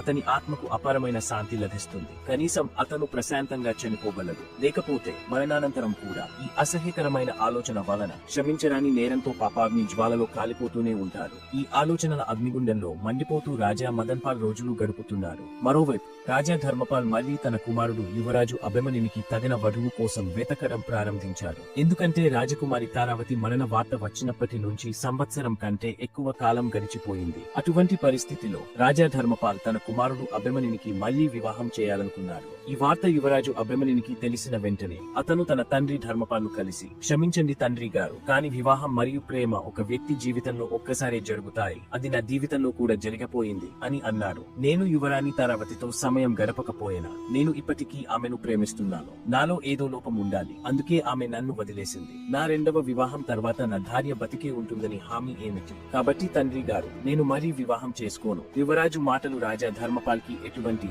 ఆనందం కలిగించలేదు. అతను తన అన్వేషణను కొనసాగించాడు. తారావతి తన భర్త తనను ఎంతగానో ప్రేమిస్తున్నారని, మళ్లీ పెళ్లి చేసుకోవాలనే ఆలోచన కూడా చేయలేదని తెలియగానే ఆమె తీవ్రమైన భావోద్వేగానికి లోనైంది. ఆమె కన్నీళ్లతో నిండిన కర్యతో అభిమన్యుడి దగ్గరకు పరిగెత్తి అతన్ని కౌగిలించుకుని తన బాధలని చెప్పుకోవాలని ఆమెకు అనిపించింది. కానీ ఆమె ఆ ఆరోపణలను ఎలా ఎదుర్కొంటుంది? తన తండ్రి అంత నీచమైన, అసహ్యకరమైన వ్యక్తి అని యువరాజు అభిమన్యునికి ఎలా చెప్పగలరు? ఈ ఆలోచన రాగానే యువరాణి ముందుకు కదలలేకపోయింది. తారావతి ఒక మూల నిశ్శబ్దంగా కూర్చుని కన్నీళ్లతో తన విధిని తిట్టుకోవడం ప్రారంభించింది. రోజులు గడిచాయి. చివరికి రాజా ధర్మపాల్ యువరాజు అభిమన్యుని వివాహం కోసం ఒక మంచి సంబంధం చూచి వారితో సంబంధం కలుపుకోవాలని నిశ్చయించుకున్నాడు. యువరాజు అభిమన్యునికి ఈ విషయం తెలిసినప్పుడు అతను తనకు మళ్లీ వివాహం చేసుకోవడం అస్సలు ఇష్టం లేదని తేల్చి చెప్పాడు. కానీ రాజా ధర్మపాల్ అతని మాట వినలేదు. అతని వివాహాన్ని నిశ్చయించాడు. ఈ వార్త తారావతికి తెలిసినప్పుడు ఆమె ముఖంలో నిస్సహాయత మరియు కోపం మిశ్రమంగా వ్యక్తమయ్యాయి. ఏం జరిగినా తాను చేయాల్సిందల్లా చేయాలనుకున్నదే తారావతి గట్టి నిర్ణయం. ఒక స్త్రీ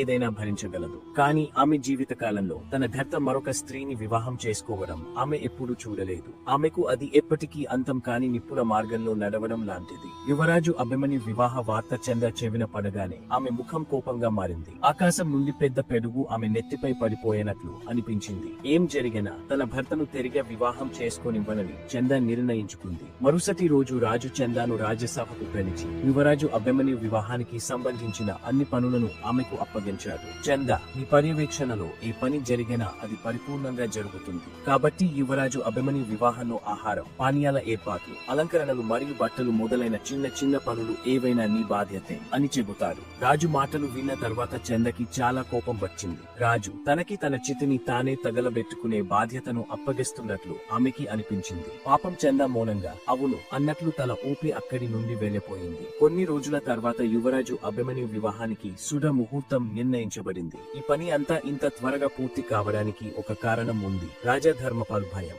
వివాహం పట్ల అసంతృప్తిగా ఉన్న యువరాజు ఆ వివాహ వేడుకలు ఎక్కడ జరగకుండా అడ్డుకుంటాడో అని రాజు భయపడ్డాడు. అందుకే వీలైనంత త్వరగా యువరాజు అభిమన్యుకి వివాహం చేయాలని అనుకున్నాడు. రోజులు గడిచిపోతున్నాయి. యువరాణి తారావతి ప్రతిరోజు ఏడుస్తూ గడిపేది. యువరాజు అభిమన్యు వివాహాన్ని వాయిదా వేయడానికి ఏమి చేయాలో ఆమెకి అర్థం కాలేదు. మరోవైపు రాజభవనంలో వివాహ సన్నాహాలు జోరుగా జరుగుతున్నాయి. ఇప్పుడు పెళ్లికి కేవలం 2 రోజులు మాత్రమే మిగిలి ఉన్నాయి. అది యువరాజు వివాహం కాబట్టి రాజు పెద్ద విందు ఏర్పాటు చేశాడు. ఆ విందుకు ఆహ్వానాలు చుట్టుపక్కల ఉన్న అన్ని గ్రామాలకు, పొరుగు రాజ్యాలకు కూడా పంపబడ్డాయి. పురాతన కాలంలో పెద్ద ఎత్తున విందులు నిర్వహించినప్పుడు ఆహారాన్ని వడ్డించడానికి మట్టి కుండలను ఉపయోగించేవారు. కాబట్టి వివాహ విందుకు కుమ్మరి రాజ్మహల్ కి మట్టి కుండలతో వచ్చినప్పుడు ఈ కుండలను ఎక్కడ పెట్టాలని చందాను అడిగాడు. కోపంగా ఉన్న చంద వాటిని బయటకు తీసుకెళ్లి విసిరేయండి అన్నది. చంద మాటలు విన్న తర్వాత కుమ్మరి అయోమయంలో పడ్డాడు. ఇప్పుడు రాజు పర్యవేక్షణ బాధ్యతను చందాకి అప్పగించినందున అతను ఆమె సూచనలను పాటించకుండా ఉండలేకపోయాడు మరియు అతను బయటకు వెళ్లి అన్ని పాత్రలను నేలపై పడేశాడు. ఫలితంగా అన్ని పాత్రలు కింద పడగానే విరిగిపోయాయి.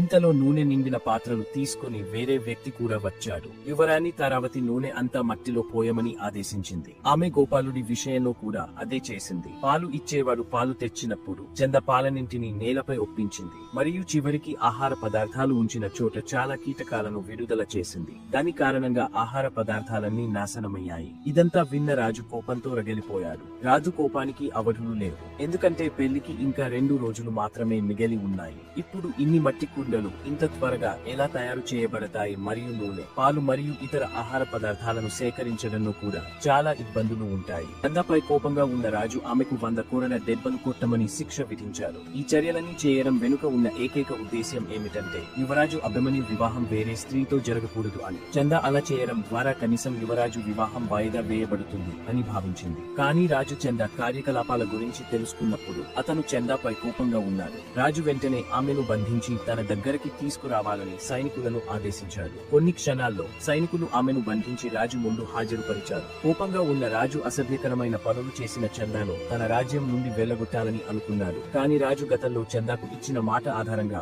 ఆమెను రాజ్యం నుండి బయటకు పంపించలేదు. తన మాటలపై ద్రూహంగా ఉన్నాడు మరియు చంద అంటే యువరాణి తారావతిని ఉద్యోగం నుండి ఎప్పటికీ తొలగించనని వాగ్దానం చేశాడు. కాబట్టి తన కోపాన్ని తగ్గించుకోవడానికి మరియు చందాను శిక్షించడానికి రాజు సైనికులను ఆమెకి 100 కోరల దెబ్బలు కొట్టమని ఆదేశించాడు. అంటే ప్రతి కోరల దెబ్బతో ఆమెకు పశ్చాత్తాపం రావాలి అని. రాజు ఆజ్ఞ మేరకు యువరాణి తారావతికి తాను ఏమి చేసిందో కనీసం ఆమెకి తెలియాలి అని రాజా ధర్మపాల్ అనుకుంటాడు. ఆమెకు 100 కోరల దెబ్బల శిక్ష విధించారు. కోరల దెబ్బల వల్ల గాయపడిన చంద రక్తపు కన్నీళ్లు కారుస్తూ ఏడుస్తోంది. ఆమె ఒంటిపై గాయాలు మరియు నొప్పితో విలవిల్లాడుతోంది. కోరల దెబ్బల శిక్ష ముగిసిన తర్వాత సైనికులు ఆమెను తన గుడిసెలో వదిలేశారు. అక్కడ ఆమె అదే స్థితిలో ఒక మూల కూర్చొని బాధపడుతోంది. మరో రోజు గడిచింది. యువరాణి తారావతిని ఎవరూ పట్టించుకోలేదు. కోరల దెబ్బల వల్ల కలిగిన బాధతో యువరాజు వివాహం జరిగిపోతుందేమోననే దుఃఖం, ప్రపంచంలోని అన్ని బాధలు తనకే వచ్చాయనే భావనతో ఆ పేద యువరాణి తీవ్ర అయోమయంలో పడింది. ఏమి చేయాలో ఆమెకు అర్థం కాలేదు. రేపు యువరాజు అభిమన్యుడి వివాహం జరుగుతుందని తెలిసి ఆమె చాలా బాధపడింది. యువరాజు వివాహాన్ని వాయిదా వేయాలనే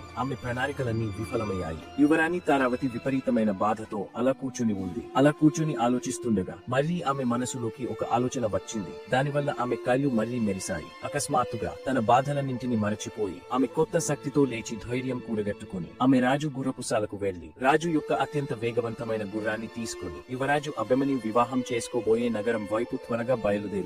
వాయు వేగంతో వెళ్లే గుర్రం సహాయంతో యువరాణి తారావతి వేగంగా ప్రయాణించి కొన్ని గంటల్లోనే రోజీవాస్ పట్టణానికి చేరుకుంటుంది. రోజీవాస్ పట్టణం యువరాజు అభిమన్యు అత్తమామల ఇల్లు, అంటే అతని కాబోయే భార్య ఇల్లు. అక్కడికి చేరుకున్న తర్వాత తన పథకం ప్రకారం యువరాణి తారావతి తన గుర్రాన్ని బయట వదిలి రాజభవనంలోకి ప్రవేశిస్తుంది. యువరాణి విలాసిని తన గదిలో ఒంటరిగా కూర్చుని ఉంది. రేపు జరగనున్న పెళ్లికి సన్నాహాలు జరుగుతున్నందున ఆమె కొంచెం ఆందోళన చెందుతోంది. అప్పుడే యువరాణి విలాసిని ఎవరో తలుపు తట్టిన శబ్దం విని బయట ఎవరు ఉన్నారు అని అడిగింది. యువరాణి తారావతి, యువరాణి గారు, నేను మీ దాసిని. నేను మీతో ఒక ముఖ్యమైన విషయం గురించి మాట్లాడాలనుకుంటున్నాను. అది చాలా ముఖ్యం అని చెప్పింది. యువరాణి విలాసిని కాస్త సంకోచంతో సరే లోపలికి రా అంది. యువరాణి అనుమతి పొందిన తర్వాత తారావతి తల వంచి లోపలికి వస్తుంది. ఆమెను చూసి యువరాణి విలాసిని, ఏమిటి విషయం చెప్పు అంది. తారావతి, క్షమించండి యువరాణి, మీరు రేపు యువరాజు అభిమన్యుని వివాహం చేసుకోబోతున్నారని నాకు తెలుసు. కానీ మీరు ఈ వివాహం చేసుకోకూడదు అంది. తారావతి మాటలు విన్న యువరాణి విలాసిని విస్మయానికి గురై, నువ్వు ఏమి చెబుతున్నావు?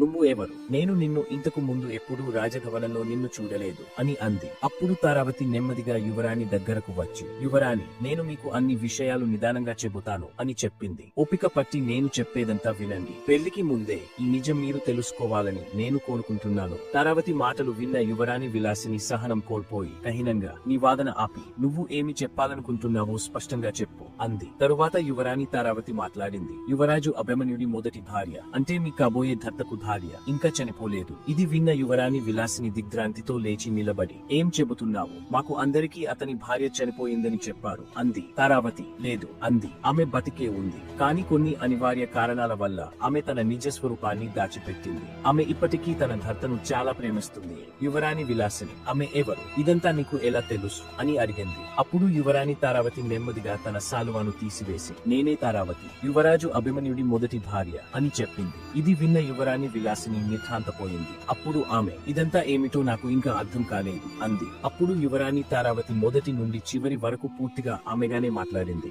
ఆమె తన అందమైన రూపాన్ని ఎందుకు పాడు చేసుకుంది, తనను తాను ఒక సాధారణ మహిళగా ఎందుకు మార్చుకుంది, ఆమె యువరాజు అభిమన్యు రాజభవనంలో పనిమనిషిలా ఎలా జీవిస్తోంది. ఇలా చెబుతూ యువరాణి తారావతి తన సాలువాతో తన ముఖంపై ఉన్న నల్లదనాన్ని తొలగిస్తుంది. ఇది చూసి మొత్తం విషయం తెలుసుకున్న యువరాణి విలాసిని మళ్లీ విస్మయానికి గురైంది. ఇంకా యువరాణి తారావతి, క్షమించండి సోదరి అని అంది. కాని ఇప్పటికీ యువరాజు అభిమన్యు నన్ను చాలా ప్రేమిస్తున్నాడు. అతని దృష్టిలో నేను ఇక ఈ లోకంలో లేనని తెలిసినా అతను పెళ్లికి అస్సలు సిద్ధంగా లేడు. కానీ అతని తండ్రి కారణంగా అతను ఈ వివాహాన్ని బలవంతంగా ఒప్పుకున్నాడు. మొత్తం నిజం తెలుసుకొని యువరాణి విలాసిని తారావతిని అడుగుతుంది, నువ్వు ఇవన్నీ యువరాజు అభిమన్యునికి ఎందుకు చెప్పకూడదు? ఇంకా ఎంతకాలం నీ నిజాన్ని దచ్చిపెడతావు? నీ ముఖాన్ని నల్లగా ఉంచుకుంటావు? తర్వాత యువరాణి విలాసిని తారావతితో చెబుతుంది, ఇదంతా తెలిసిన తర్వాత నేను యువరాజు అభిమన్యునితో వివాహం చేసుకోవడానికి నిరాకరిస్తాను. కానీ యువరాజు అభిమన్యుని తండ్రి అతని వివాహాన్ని మరో యువరాణితో ఏర్పాటు చేసినప్పుడు నీకు అది తెలిసిన తర్వాత నీవు అక్కడికెళ్లి అతని కాబోయే భార్యకు ఈ కథ చెబుతావా? ఇలాగే ఎంతకాలం చేస్తూ ఉంటావు? యువరాణి విలాసినికి తారావతి సమాధానం ఇస్తూ చెబుతుంది, లేదు యువరాణి, అలా కాదు. అతి త్వరలో నాకు సరైన సమయం దొరికినప్పుడు నేను యువరాజు అభిమన్యునికి నాకు సంబంధించిన నిజాన్ని తెలియజేస్తాను. కానీ ఓ యువరాణి, అప్పటి వరకు ఈ రహస్యం మనిద్దరి మధ్యే ఉండాలని ఎవరికీ చెప్పవద్దని మిమ్మల్ని వేడుకుంటున్నాను. ఎందుకంటే యువరాజు అభిమన్యునికి నాకు సంబంధించిన నిజం వేరే వ్యక్తి ద్వారా తెలియకూడదని కోరుకుంటున్నాను. తారావతికి మానసికంగా అండగా నిలుస్తూ విలాసిని స్త్రీగా తారావతిని అర్థం చేసుకుని భరోసా ఇస్తుంది. తాను తన నిజాన్ని ఎవరికీ చెప్పనని, వేరే కారణం చెప్పి యువరాజు అభిమన్యుతో వివాహం చేసుకోవడం నిరాకరిస్తానని చెబుతుంది. తారావతి ఈ మాటలు విని ఎంతో ఆనందిస్తుంది. ఆమె చేతులు జోడించి యువరానికి కృతజ్ఞతలు తెలుపుతుంది. సంతోషంగా వీర్కోడు పలికి ప్రతాప్గఢ్ రాజ్యం వైపు బయలుదేరుతుంది. తానను ఒక్కరు కూడా గమనించకుండా త్వరగా అక్కడికి చేరుకోవాలనుకుంటుంది. తారావతి వెళ్లిపోయిన తర్వాత యువరాణి విలాసిని తల్లిదండ్రుల వద్దకు వెళుతుంది. వారిని చూసినప్పుడు వారు చాలా సంతోషంగా ఉంటారు. రేపు జరగబోయే విలాసిని వివాహం గురించి, గొప్ప అదృష్టంతో ఇంత మంచి అల్లుడు లభించడం గురించి చర్చించుకుంటుంటారు. వారి ఆనందాన్ని చూసి విలాసినికి కొంత బాధగా ఉంటుంది. కానీ ఆమె ధైర్యంగా వారి వద్దకు వెళ్లి ఈ వివాహం నేను చేసుకోను అని చెబుతుంది.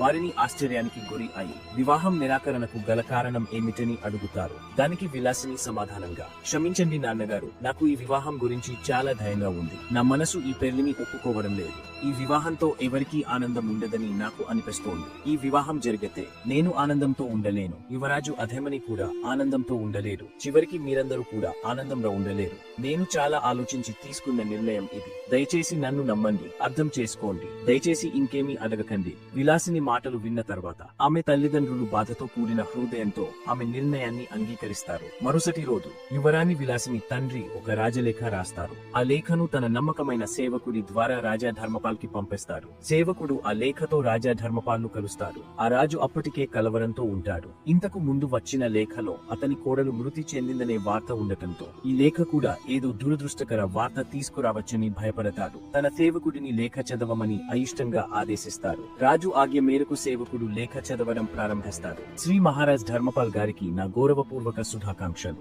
యువరాణి విలాసిని మరియు యువరాజు అభిమన్యు మధ్య జరిగిన ప్రతిపాదిత వివాహం పట్ల మీరు చూపిన ఆప్యాయత మరియు నమ్మకానికి మేము మా హృదయపూర్వక కృతజ్ఞతలు తెలియజేస్తున్నాము. కానీ మా కుమార్తె యువరాణి విలాసిని ఈ వివాహ ప్రతిపాదన నుండి మర్యాదపూర్వకంగా వైదొలగాలని నిర్ణయించుకుందని మీకు తెలియజేయడానికి చాలా విచారంగా ఉంది. రెండు రాజ్యాల గౌరవం మరియు భవిష్యత్తు శాంతి లేకుంటే ఈ వివాహం మరింత వినాశకరమైనదని యువరాణి అభిప్రాయపడింది. ఆమె మన ముందు అత్యంత మర్యాదగా ఆత్మగౌరవంతో ఈ వివాహం నుండి వైదొలగాలని, ఆమె మనసులో అంతర్గత సంఘర్షణ నుండి బయటపడాలని కోరుకుంది. ఈ నిర్ణయం ఎటువంటి బాహ్య ఒత్తిడి, గౌరవం లేదా అగౌరవం కారణంగా తీసుకోలేదని మేము స్పష్టం చేయాలనుకుంటున్నాము. కానీ ఇది మా కుమార్తె మనస్సాక్షికి సంబంధించిన విషయం. దీనిని మేము తిరస్కరించలేము. మా నిర్ణయాన్ని మీరు గౌరవిస్తారని మరియు రెండు రాజ్యాల మధ్య స్నేహపూర్వక సంబంధాలు మునుపటిలాగే బలంగా కొనసాగుతాయని మాకు పూర్తి నమ్మకం ఉంది. మేము ఎల్లప్పుడూ మీ శ్రేయోభిలాషులమే. ఇట్లు రాజా రత్నవర్ధన్ సింగ్. ఈ వార్త వినగానే రాజా ధర్మపాల్ కి పాదాల కింద నేల కంపించినట్లయింది. వివాహానికి అన్ని ఏర్పాట్లు పూర్తయ్యాయి. కానీ ఇప్పుడు అకస్మాత్తుగా ఈ దురదృష్టకర వార్త, అతని కొడుకు అభిమన్యు వివాహానికి అడ్డంకులు ఎదురు కావడం ఇది రెండోసారి. రాజా ధర్మపాల్ తల పట్టుకుని తీవ్ర ఆందోళనలో మునిగిపోతారు. రెండవసారి జరిగిన ఈ విషాదకరమైన సంఘటన కారణంగా రాజా ధర్మపాల్ తన కొడుకుకు ఇదంతా ఎందుకు పదే పదే జరుగుతుందో తెలియదని విచారకరమైన హృదయంతో ఆలోచిస్తున్నారు. ఇంతలో ఆస్థానంలో ఉన్న యువరాజు అభిమన్యు లేచి అతని దగ్గరకు వచ్చి కోపంగా. మీరు చూశారా నాన్న, నేను ఇప్పటికే మీకు వద్దు అని చెబుతున్నాను. వైవాహిక ఆనందం నా విధిలో ఉంటే నా మొదటి భార్య చనిపోయేది కాదని చెబుతున్నాను అని అంటాడు. కానీ మీరు నా మాట వింటే కాదా, ఇప్పటి వరకు జరిగినది చాలు అని అంటాడు. ఇప్పటి నుండి మీరు నాకు వివాహ ప్రయత్నాలు చేయడం మానేయండి. ఒకవేళ అలా కాదని వివాహ ప్రయత్నాలు చేస్తే నేను చనిపోతాను అని చెప్పాడు. ఇలా చెప్పిన తర్వాత కోపం మరియు విచారం కలిగిన మిశ్రమ భావాలతో యువరాజు అభిమన్యు తన పాదాలు తడబడుతూ ఆస్థానం నుండి బయటకు వెళ్లిపోతాడు. ఇక్కడ యువరాణి తారావతి కూడా ప్రతాప్ ఠగ్ రాజ్యం చేరుకుంది మరియు నిశ్శబ్దంగా ఎవరికీ తెలియకుండా రాజభవనం వెనుక వైపు ఉన్న ద్వారం నుండి గుర్రాన్ని తీసుకుని వచ్చి అది మునుపటి ఉండే స్థలంలో కట్టివేసి తన నివాసానికి తిరిగి వస్తుంది. రోజీనగర్ నుండి వచ్చిన రాజా రత్న వర్ధన్ సింగ్ లేఖ గురించి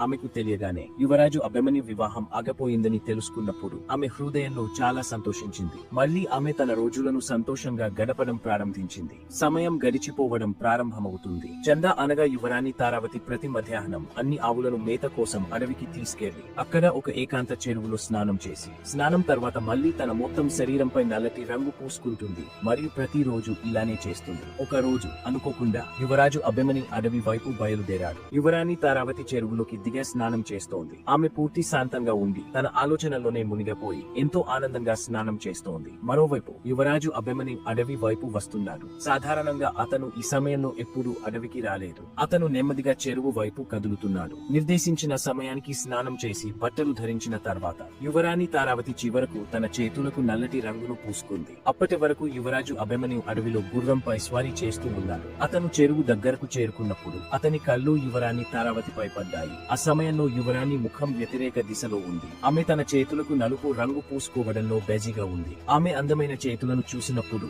యువరాజు ఆశ్చర్యపోయాడు. ఇది ఎలా సాధ్యం? ఆమె చేతులు అంత తెల్లగా ఎలా ఉండగలవు? ఆమె చేతులు నల్లగా ఉండేవి కదా. ఆమె ఏదైనా దాస్తుందా? వాస్తవం వేరే ఏదైనా ఉందా? దీని వెనుక ఖచ్చితంగా ఏదో రహస్యం ఉందా? అకస్మాత్తుగా ఇలాంటి అనేక ప్రశ్నలు యువరాజు అభిమన్యుడి మనసులో అల్లకల్లోలం సృష్టించడం ప్రారంభించాయి. అప్పుడు యువరాజు అనుకున్నాడు, ఇప్పుడే ఆమె దగ్గరికి వెళ్లి ఇదంతా అడగాలి అని. కానీ మరుసటి క్షణంలోనే అతను తన మనసు మార్చుకున్నాడు. రేపు ఈ సమయానికి మళ్లీ ఇక్కడికి వచ్చి మొత్తం నిజం తెలుసుకుంటానని అనుకున్నాడు. ఈ ఆలోచనతో యువరాజు అభిమన్యు నిశ్శబ్దంగా తన గుర్రాన్ని వెనక్కి తిప్పి చిన్న శబ్దం కూడా చేయకుండా అక్కడి నుండి వెళ్లిపోయాడు. అతను రాత్రి సరిగ్గా నిద్రపోలేకపోయాడు. చంద చేతుల చిత్రం అతని కళ్ళ ముందు మళ్లీ కనిపించసాగింది. అన్నింటికంటే ఒక స్త్రీ చేతులు అంత అందంగా ఎలా ఉంటాయి? ఈ ఆలోచనలతో కూడిన అనేక ప్రశ్నలతో తడబడుతూ ఉండగా ఉదయం అవుతుంది. నిజం తెలుసుకోవడానికి రాజకుమారుడు అభిమన్యు మరికొంత సమయం గడిపాడు. అతను యువరాణి తారావతి అడవికి వెళ్లే సంఘటన జరగడానికి చాలా సేపటి ముందే అడవికి వెళ్లి చెరువు దగ్గర ఉన్న పొదల్లో దాక్కుంటాడు. మధ్యాహ్నం అయింది. ఆవులు వస్తున్న శబ్దం అతని చెవులకు వినపడుతుంది మరియు యువరాజు అభిమన్యు మరింత అప్రమత్తంగా లేచి కూర్చుంటాడు. కొద్దిసేపటిలోనే యువరాణి తారావతి ఆవులతో చెరువు దగ్గరకు చేరుకుంటుంది. ఎప్పటిలాగే ఆమె ఆవులను మేయడానికి వదిలి స్నానం చేయడానికి బట్టలు విప్పడానికి చెరువు ఒడ్డుకు వెళ్ళింది. ఇది చూసిన యువరాజు అభిమన్యు కాళ్ళు మూసుకుని వేరే దిశగా చూడటం ప్రారంభించాడు. వేరే పురుషుడు స్త్రీని అలా చూడటం క్షమించరాని నేరం అని అతను అనుకుంటాడు. నీటి అలల శబ్దం అతని చెవులకు చేరగానే చంద ఇప్పుడు నీటిలోకి దిగిందని అతనికి నమ్మకం కలిగింది. కాబట్టి అతను కాళ్ళు తెరిచి మళ్లీ చెరువు వైపు చూశాడు. ఆమె నీటిలోకి దిగగానే చంద అంటే యువరాణి తారావతి ముఖంపై నల్లటి రంగు తొలగిపోయి ఆమె అందమైన ముఖం ప్రకాశిస్తోంది. ఆమె మెరిసే మచ్చలేని ముఖాన్ని చూసిన యువరాజు వెంటనే ఆశ్చర్యపోయాడు. అదే అందం, అవే పెదవులు, అవే నల్లని కార్యు, అదే అమాయకత్వం. చాలా సంవత్సరాల క్రితం నేను చూసిన అదే తేజస్సు అని యువరాజు అభిమన్యు అనుకుంటాడు. ఆ ముఖాన్ని అతను ఎలా మర్చిపోగలడు? అతనికి ఏదైనా గుర్తుందంటే అది అతని భార్య యువరాణి తారావతి గురించే. ముఖం యువరాణి తారావతి చంద్రుని లాంటి ముఖాన్ని మరియు దాని గురించిన ప్రతి చిన్న విషయాన్ని అతను గుర్తుంచుకోని రోజు కూడా లేదు. యువరాణి సంతోషంగా స్నానం చేస్తోంది మరియు యువరాజు అభిమన్యు ఆమెను చూస్తున్నాడు. అతని మెదడు పనిచేయడం ఆగిపోయింది. తన ముందే ఇదంతా జరుగుతోందని అతను నమ్మలేకపోయాడు. ఈ దృశ్యం నిజమా లేక కలనా? అతని ముందు ఉన్న వ్యక్తి నిజంగా అతని భార్య మరియు యువరాణి తారావతేనా లేదా మరెవరైనా? అతను ఇదంతా చూసేసరికి స్పృహ తప్పి అక్కడే పడిపోయాడు. యువరాజు స్పృహలోకి వచ్చినప్పుడు అక్కడ ఎవరూ లేరని, చంద అక్కడి నుండి వెళ్లిపోయిందని మరియు రోజు కూడా ముగిసిపోయిందని గ్రహించాడు. ఆలోచనల పరంపరలతో అంతుచిక్కని సమాధానాలతో యువరాజు అభిమన్యు రాజభవనానికి తిరిగి వచ్చాడు. ఏమీ తినకుండా, కనీసం కాళ్ళు, చేతులు మరియు ముఖం కూడా కడుక్కోకుండా అతను నేరుగా తన గదికి వెళ్లి మళ్లీ అదే విషయాల గురించి ఆలోచించడం ప్రారంభించాడు. ఈ రోజు నేను చూసినది నిజమేనా? నా హృదయం చెబుతున్నది నిజమేనా? కానీ ఇది ఎలా జరుగుతుంది? తారావతి చాలా సంవత్సరాల క్రితం చనిపోయింది మరియు రాజభవనంలో పనిచేసే ఇంత అందమైన ముఖం కలిగిన చంద తన శరీరానికి నలుపు రంగు ఎందుకు పూసుకుంటుంది? నా మనసు ఆమె వైపు ఎందుకు ఆకర్షితమవుతోంది? ఇందులో ఏదో మర్మం ఉంది. ఈ రహస్యాన్ని నేను ఖచ్చితంగా ఖచ్చితంగా తెలుసుకోవాలి అని అనుకుంటారు. మరుసటి రోజు చంద రాకముందు యువరాజు మళ్లీ అడవికి వెళ్లి అదే స్థలంలో పొదల వెనుక దక్కుని కూర్చున్నాడు. ప్రతిరోజులాగే ఈ రోజు కూడా చంద వచ్చి స్నానం చేయడానికి చెరువులోకి వెళ్ళింది. నిన్నటిలాగే చెరువులోకి దిగిన తర్వాత యువరాజు ఆమెను మళ్లీ చూశాడు. ఇప్పుడు ఇది ఖచ్చితంగా తారావతి ముఖం అని యువరాజు అభిమన్యు నిర్ధారణ చేసుకున్నాడు. స్నానం చేసిన తర్వాత యువరాణి తారావతి చెరువు నుండి బయటకు వచ్చి తన బట్టలు వేసుకుని నలుపు రంగును తన శరీరానికి పూసుకోవడం ప్రారంభించినప్పుడు యువరాజు ఆమెను బిగ్గరగా తారావతి అని పిలిచాడు. అకస్మాత్తుగా తన పేరు పిలవబడటం విని ఆశ్చర్యపోయిన యువరాణి తారావతి వెనక్కి తిరిగి చూసి ఎవరు అని అడిగింది. ఇప్పుడే నిన్ను ఎవరు పిలిచారు? యువరాజు అభిమన్యు పొదల నుండి బయటకు వచ్చి నేరుగా యువరాణి తారావతి వద్దకు వెళ్లి ఆమెను తన చేతుల్లోకి తీసుకుంటాడు. ఒకసారిగా యువరాణి తారావతికి చాలా కోపం వచ్చింది. కానీ ఆమె చూడాలని కోరుకునే భర్తను తన దగ్గరగా చూసినప్పుడు ఆమె మనసు కరిగిపోవడానికి ఎక్కువ సమయం పట్టలేదు. ఇద్దరు ఒకరినొకరు గట్టిగా కోగలించుకుంటారు. ఈ స్థితిలో ఎంత సమయం గడిచిపోయిందో ఇద్దరికీ తెలియదు. వారిద్దరూ ఏమీ మాట్లాడుకోలేదు. ఒకరినొకరు చేతుల్లో పట్టుకుని నిలబడి ఉన్నారు మరియు వారి కళ్ళ నుండి నిరంతరం కన్నీళ్లు కారుతూనే ఉన్నాయి. చాలా సేపటి తర్వాత యువరాజు అభిమన్యు అన్నాడు, నువ్వే తారావతి అని నాకు తెలుసు. కానీ ఇప్పటి వరకు నువ్వు ఇలా ఎందుకు ప్రవర్తిస్తున్నావు? నువ్వు ఎవరికి ఏమీ ఎందుకు చెప్పలేదు? నువ్వు బతికి ఉన్నప్పటికీ తెలియకుండానే ఇన్ని దారుణాలకు ఎలా గురయ్యావు? మరి ఎందుకు నీ మరణ సందేశాన్ని నీ తండ్రి పంపించారు? మరి ఇన్ని కష్టాల్లో ఇక్కడ సాధారణ పని మనిషిగా ఎందుకు జీవించావు? యువరాజు అభిమన్యు ఒకేసారి అనేక ప్రశ్నలు వేశాడు. కానీ యువరాణి తారావతి ఒక్క మాట కూడా మాట్లాడకుండా ఏడుస్తూనే ఉంది. ఈ రోజు అతనికి ప్రపంచం మొత్తం తన చేతిలో ఉన్నట్లు అనిపించింది. కొంతసేపటి తర్వాత ఇద్దరు కాస్త శాంతించి అక్కడ చెరువు ఒడ్డున కూర్చున్నారు. యువరాజుకు తన పట్ల ఉన్న ప్రేమ మరియు గౌరవాన్ని చూసి యువరాణి తారావతి యువరాజుకు అన్ని చెప్పాలని నిర్ణయించుకుంది. ఇదే అనుకూలమైన సమయం అని అనుకుంది. ఇప్పుడు యువరాణి తన కథనంతా మొదటి నుండి చివరి వరకు యువరాజు అభిమన్యుకి వివరించి చెప్పడం ప్రారంభించింది. యువరాణి కన్నీళ్లతో తన కథనంతా మొదటి నుండి చివరి వరకు యువరాజు అభిమన్యునికి చెప్పింది. అన్ని తెలుసుకుని విన్న తర్వాత యువరాజు అభిమన్యు ఆశ్చర్యపోయాడు. సున్నితమైన యువరాణి చాలా బాధను భరించింది అని అర్థం చేసుకుంటాడు. యువరాణి తారావతి రూపంలో తనకు లభించిన జీవిత భాగస్వామి పట్ల అతను గర్వపడ్డాడు. తన గౌరవాన్ని కాపాడుకోవడానికి తన ఇంటిని కూడా విడిచిపెట్టిందని చాలా ఆనందపడ్డాడు. నీవు పని మనిషిలా జీవించావు మరియు అన్ని బాధలను ధరించావు. జరిగిన దానిని నేను మార్చలేను. కానీ ఈ రోజు నేను నీకు ఒక్క మాట ఇస్తున్నాను. నీ జీవితంలోకి ఎటువంటి దుఃఖం, బాధ, కష్టం రానివ్వనని. నీకు దక్కాల్సిన ఆనందం, గౌరవం అంతా నేను నీకు ఇస్తానని యువరాజు అభిమన్యు అంటాడు. నీలాంటి జీవిత భాగస్వామి నాకు ఉన్నందుకు నేను గర్వపడుతున్నాను. మీరు దేని గురించి సిగ్గుపడుతున్నారు? అరే, బహుశా ఇతర స్త్రీ ధరించలేనిది లేదా చేయలేని పని నువ్వు చేశావు మరియు అంతులేని బాధను భరించావు. యువరాజు అభిమన్యు ఇప్పుడు యువరాణి తారావతిని తనతో పాటు రాజభవనానికి తీసుకెళ్తారు. ఈ విషయం అందరికీ తెలియగానే యువరాణి పట్ల చెడుగా ప్రవర్తించిన ప్రతి ఒక్కరూ ఆమెకు క్షమాపణలు చెప్పారు. వీరిలో అతన్ని రాజభవన ద్వారాల వద్ద ఆపిన కాపలాదారుడి నుండి ఆమెను వికారంగా ఉన్నందుకు ఎగతాళి చేసిన ప్రతి ఒక్కరి వరకు ఉన్నారు. అభిమన్యు తండ్రి కూడా ఎగతాళి చేశాడు. చివరికి రాజా ధర్మపాల్ కూడా తన కోడలికి క్షమాపణలు చెప్పి, కుమారి, నేను తెలియకుండానే పెద్ద తప్పు చేసినప్పటికీ నన్ను క్షమించు అని అన్నాడు. నేను నీకు చాలా అన్యాయం చేశాను. నిన్ను కొరడాతో కొట్టించాను. ఇప్పుడు నీ మామగారు నీ ముందు చేతులు జోడించి క్షమాపణ కోరుతున్నాడు అని అంటాడు. యువరాణి తారావతి, లేదు మావయ్య, అది మీ తప్పు కాదు. నేను మీ స్థానంలో ఉంటే మీ కొడుకు వివాహాన్ని చెడగొట్టడానికి ప్రయత్నించిన వ్యక్తికి బహుశా ఇదే శిక్ష వేసి ఉండేవాడిని అని అంటుంది. రాజా ధర్మపాల్ వెంటనే తన సైన్యాన్ని సిద్ధం చేయమని తన సైన్యాధ్యక్షుడిని ఆదేశిస్తాడు. మేము రేపే విలాస్ నగరంపై దాడి చేస్తాం.